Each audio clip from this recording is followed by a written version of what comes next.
कामचोर देवरानी। एक बार की बात है, सुषमा अपने पूरे परिवार के साथ खुशी खुशी मोहन नगर में रहती थी।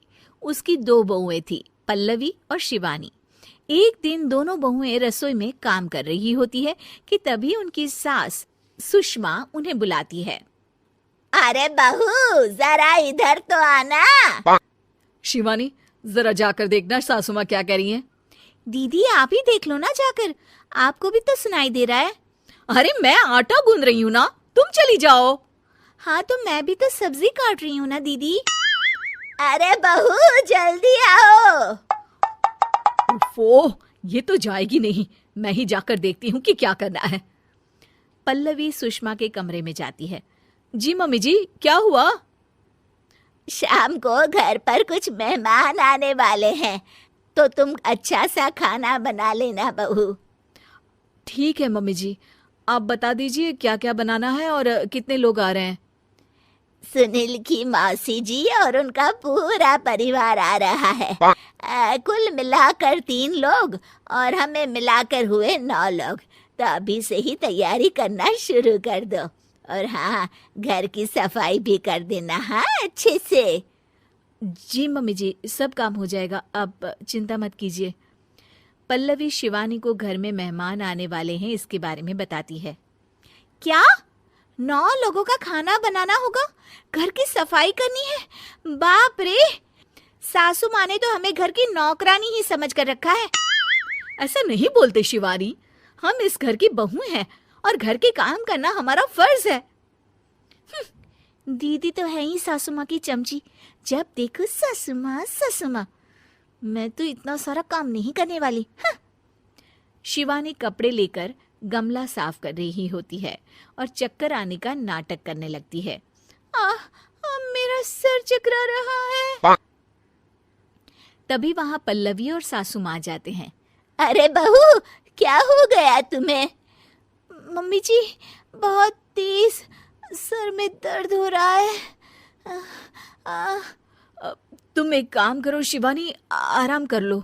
नहीं नहीं दीदी, घर में मेहमान आने वाले हैं, मुझे आपकी मदद करनी चाहिए।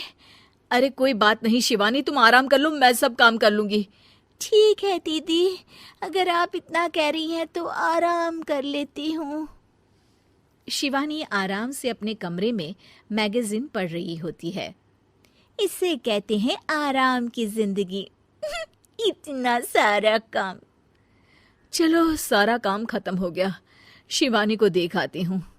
शिवानी अपने कमरे में ईयरफोन में गाने सुनते सुनते सो जाती है और उसके साइड में मैगजीन भी रखी होती है। पल्लवी वहां आ जाती है और वो सब देखती है।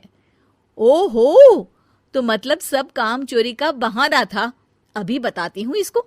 घर का सारा काम मुझे करना पड़ा और ये महारानी यहाँ मैगजीन पढ़ रही है, गाने सुन रही है। पल्लवी रसोई से एक प्लेट और चम्मच लेकर आती है और शिवानी को थाली बजाकर उठाने लगती है। शिवानी अचानक से उठती है। उठ गई महारानी, गाने भी सुन लिए, मैगजीन भी पढ़ ली। तुम तो बहुत बड़ी झूठी निकली शिवानी। तुमने सर दर्द का बहाना बनाया ताकि काम करने से बच सको। हाँ बनाया बहाना, तो क्या करती, इतने सारे काम करती। मुझे कोई शौक नहीं है चापलूसी का। क्या चापलूसी? तुम्हें लगता है कि मैं सारे काम चापलूसी के लिए कर रही हूँ? और नहीं तो क्या। तभी वहां सासू माँ आ जाती हैं। अरे बहू, वो लोग बस आने ही वाले हैं, तुम तैयारियां कर लो। जी सासू माँ, तुझे तो मैं बाद में देखती हूँ। सब खाना खाने बैठते हैं और खाना शुरू करते हैं। तभी सुनील की मौसी बोलती है। वाह भाई वाह, खाना तो बहुत ही अच्छा बना है सुषमा जी, एक एक चीज में क्या स्वाद है। ये सुनकर शिवानी मुंह बना लेती है। उसे अपनी जेठानी की इतनी तारीफ रास नहीं आती। आपकी बहुएं तो बहुत ही अच्छा खाना बनाती हैं। हाँ बनाती तो दोनों ही अच्छा है, पर आज ना ये सारा खाना बड़ी बहू ने बनाया है। छोटी बहू की तबीयत ठीक नहीं थी, सो इसलिए। मानना पड़ेगा सुषमा जी, आपकी बड़ी बहू तो बहुत ही गुणवान है। पल्लवी की तारीफ सुनकर शिवानी को जलन होती है। पल्लवी ये सुनकर खुश हो जाती है और शिवानी की तरफ देखकर उसे चिढ़ाती है। कुछ देर बाद मेहमानों के जाने का वक्त हो जाता है। मौसी जी सबके लिए उपहार लाई होती है। वो सबको शगुन के पैसे देती हैं और अंत में पल्लवी के पास आती है। तुम्हारे लिए शगुन का लिफाफा तो है ही, पर बहू तुम्हें एक और उपहार भी मिलेगा इतना अच्छा खाना बनाने के लिए। मौसी अपने सोने के कंगन निकालकर पल्लवी को पहना देती है। ये लो, ये मेरे मनपसंद कंगन है, अब से ये तुम्हारे हुए। धन्यवाद मौसी जी।